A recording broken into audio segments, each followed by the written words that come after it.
Jamaah. Yeay. Oh jamaah. Yeay. Alhamdulillah. Tepuk tangannya lagi dong, kita masih di Islam itu indah. Masya Allah, tabarakallah, semangat lagi untuk belajar. Yang di rumah juga ya, semangat ya. Kita sedang membahas mengenai sholat nih. Temanya adalah jika ini terjadi dalam sholat, harus apa?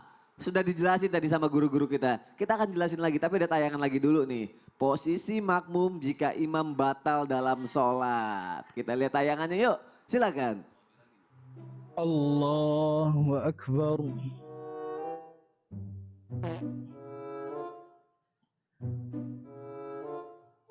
Alamak, terkentut dah pula. Aduh, nak buat macam mana ni?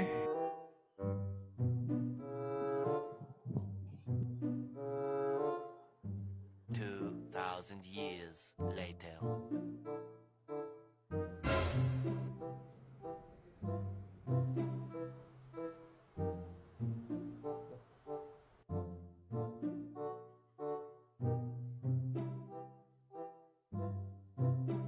Allahu Akbar.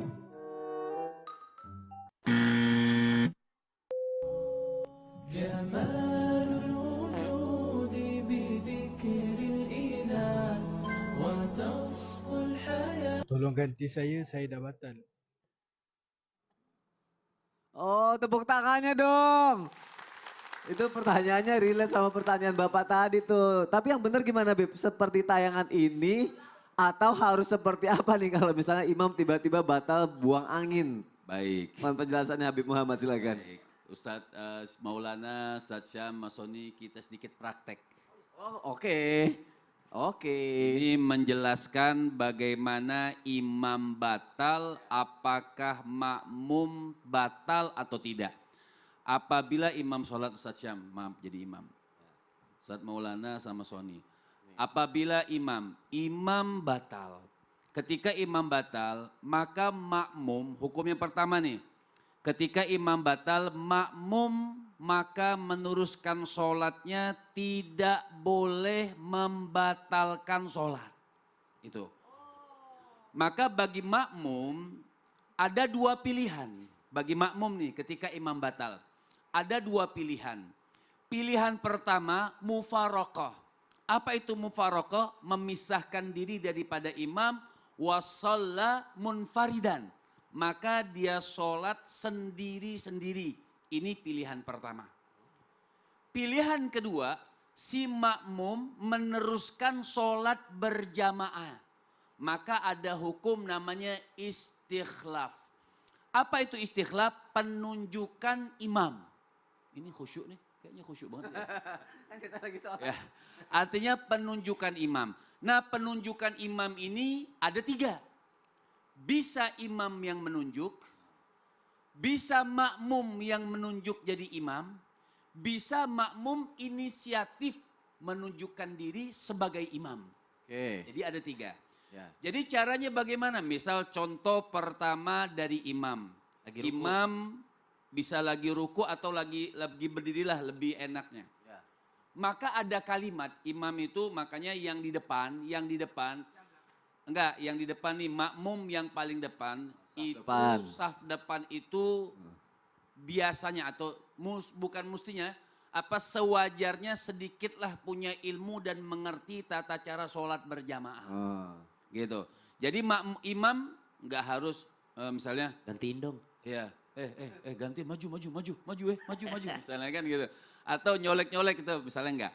Jadi imam mengucapkan salam dimanapun dia berada. Nah, misalnya dia duduk, dia berdiri nih. Ya. Kan makmum yang belakang ntar bingung, wah itu sholat jenazah, salamnya di depan. Jadi imam, assalamualaikum warahmatullah, kemudian imam berjalan meninggalkan makmum. Oh, melipir. Atau imam kasih isyarat nih penunjukan istikhlafnya, penunjukan imam dari imam ya, dari makmum.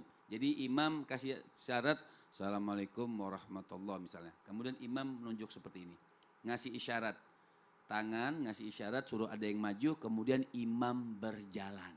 Oh. Jadi makmum ada yang maju menggantikan namanya istikhlaf, menggantikan menjadi imam. Itu yang pertama.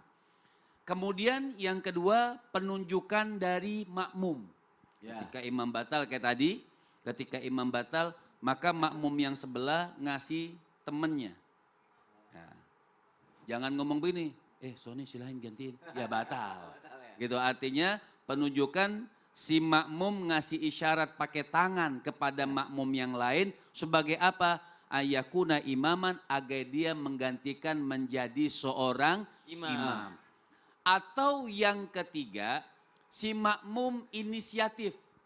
Ketika imam batal dia langsung maju menggantikan posisi imam. Dengan melangkah satu langkah atau melangkah dua langkah secukupnya sekiranya orang sujud tidak terkena dia. Jadi bisa penunjukan dari imam, bisa penunjukan dari makmum, bisa juga inisiatif makmum menunjuk dirinya menjadi imam sekiranya makmum bingung, nggak ada yang paham kemudian satu makmum maju menggantikan imam. Nah hukum istikhlaf sekarang. Hukum istikhlaf itu apakah mereka lebih baik sholat sendiri-sendiri atau ada penunjukan imam? Kan begitu. Ya. Maka lebih afdol ada penunjukan imam supaya sholat berjamaahnya diteruskan. Maka hukum istikhlaf itu sunnah di dalam sholat wajib. Hukumnya sunnah. Kapan istikhlaf itu menjadi wajib? Kapan penunjukan imam itu menjadi wajib? Hanya pada sholat berjamaah hari Jumat. Oh, kalau Jumat Ya. wajib. Karena Jumat wajib, tidak boleh Jumat itu dengan tidak sholat berjamaah. Jadi kalau sholat fardu 5 waktu selain Jumat, penunjukan imam itu hukumnya sunnah. Tapi apabila sudah jatuhnya hari Jumat, maka penunjukan atau istikhlaf pada sholat Jumat berjamaah itu hukumnya wajib. Masya Allah. Bib, kalau yang ditunjuk imam boleh nolak nggak Bib? Kenapa? Kalau yang ditunjuk sama imam boleh nolak nggak? Misalnya dia takut atau segala macam dia nggak mau gitu. Ya imam langsung punya inisiatif, itu harus dilakukan, tidak boleh lambat, harus cepat. Oh gitu. Dari sana kalau mereka tidak mau lari ke kiri, jadi harus cepat. Jadi Nggak boleh rebutan kayak gini kan? Nggak boleh, itu kayak tawuran namanya.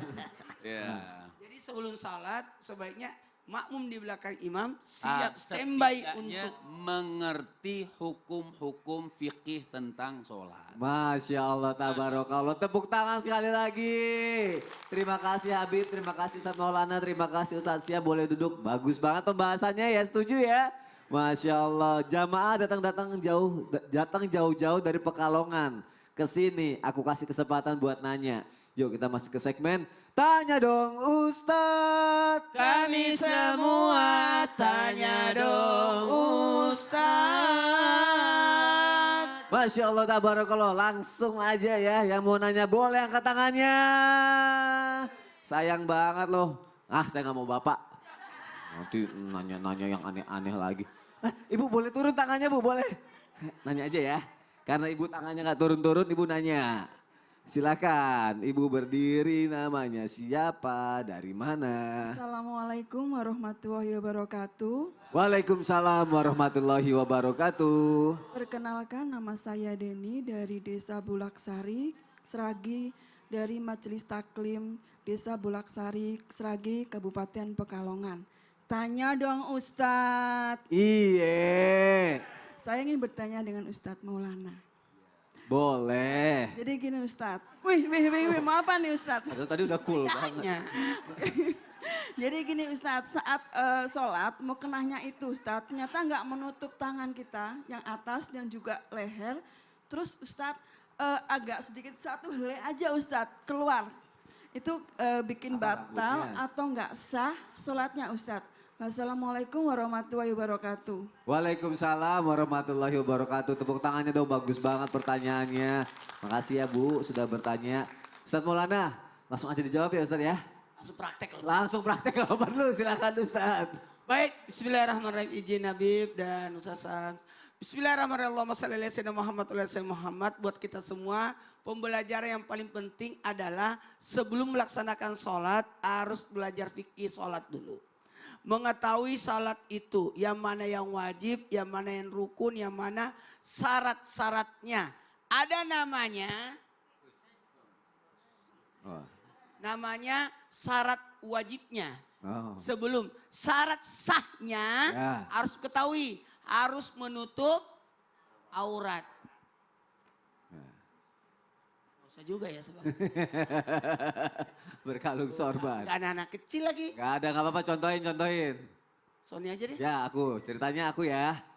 Ini ceritanya. Kena gak? Jadi syarat untuk sholat itu menutup aurat. Berat. Hati-hati ya, mukena sekarang takutnya ada yang terbayang, ada yang berbentuk. Oh iya. Karena yang disebut adalah menutup aurat. Ya. Jangan sampai terlalu ketat. Makanya kita di Indonesia, di Melayu ini ada namanya mukena. Mukena itu bagus banget. Kenapa? Karena sekaligus menghilangkan bentukan-bentukan badan. Kalau di luar negeri Bu, udah bisa salat seperti ini. Tapi kalau kita Indonesia harus pakai mukena ya Bu. Nah, kenapa? Karena syaratnya menutup aurat. Maaf ya. Ya Ustaz. Ini contoh ya ceritanya ya, karena gak ada anak-anak ya. Untung aku masih anak-anak. Mukanya jadi hati-hati. Ya Allah Bib, hati-hati. Karena di bawah ini adalah aurat. Gak ke situ Bib. Gak begitu dong. Jadi ini, jadi harus menutup. Tapi jangan juga ini nutup sampai ke sini. Karena ini kan mau dipakai sujud.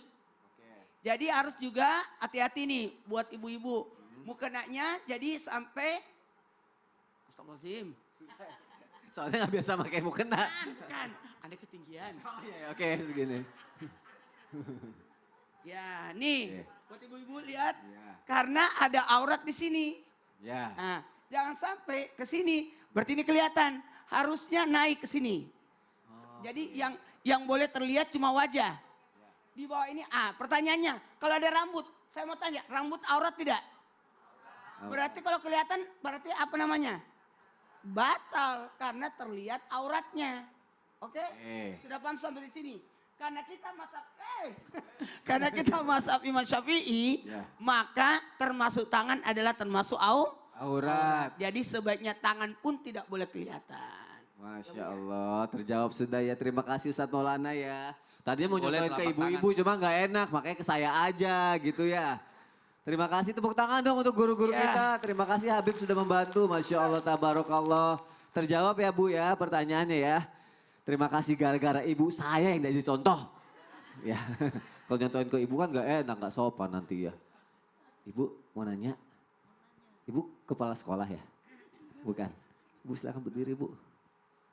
Ustazah. Bukan.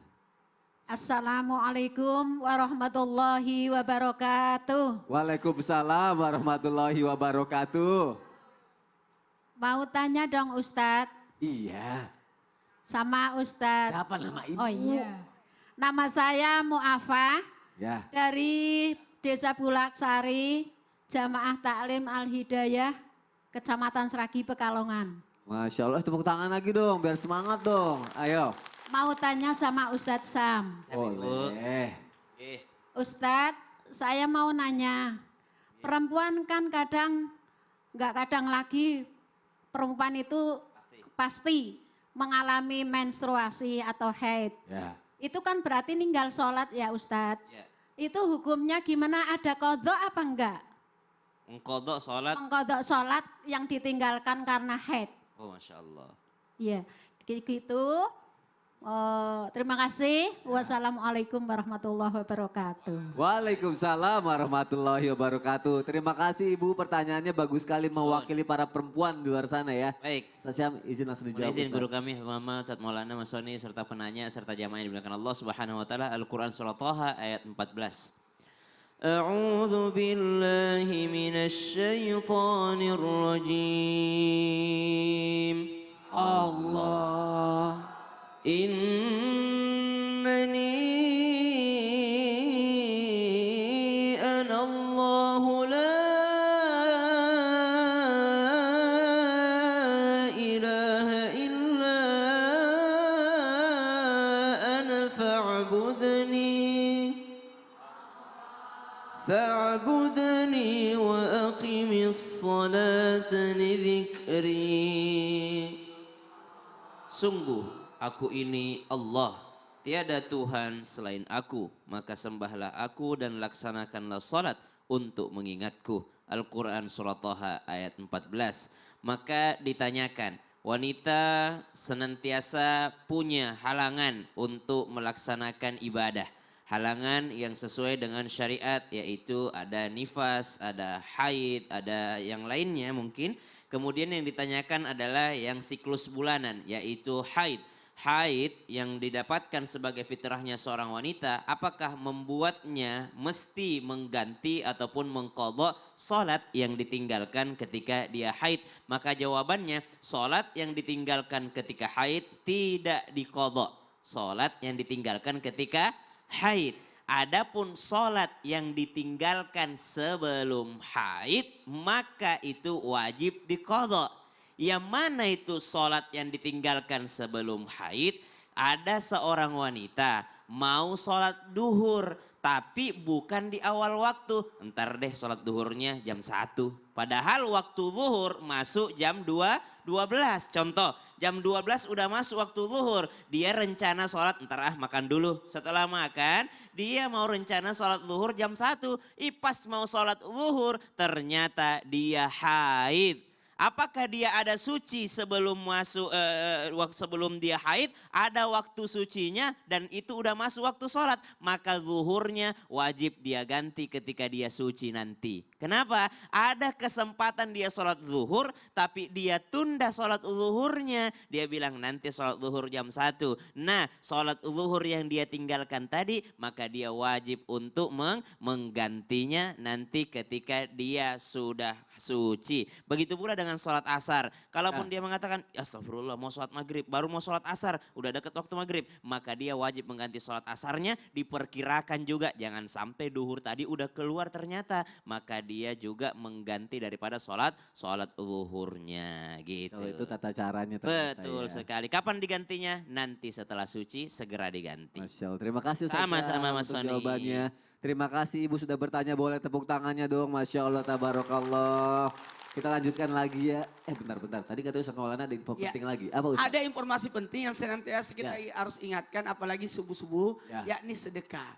Ini ada CT Arsa Foundation yang terus berupaya memutus mata rantai kemiskinan melalui pendidikan berkualitas dan kesehatan yang optimal. Maka kami mengajak kepada siapapun yang peduli dan ingin turut serta meringankan beban mereka melalui doa dan sedekah yang terbaik dengan men-scan QRIS ya. CT Arsa Kris. Ya, Kris. Oh, Kris. Kris aja nggak pakai Dayanti ya. Sini. Langsung aja nih. Ayo, cepat. Langsung jadi bisa langsung sedekah subuh sekarang. Nggak perlu keluar rumah. Masya Allah, tabarakallah. Atau di foto nanti sampaikan kepada keluarga. Ya Allah, terima kasih Ustadz untuk infonya. Jamaah juga jangan kemana-mana, tetap di Islam itu indah ya. Jamaah oh jamaah. Alhamdulillah.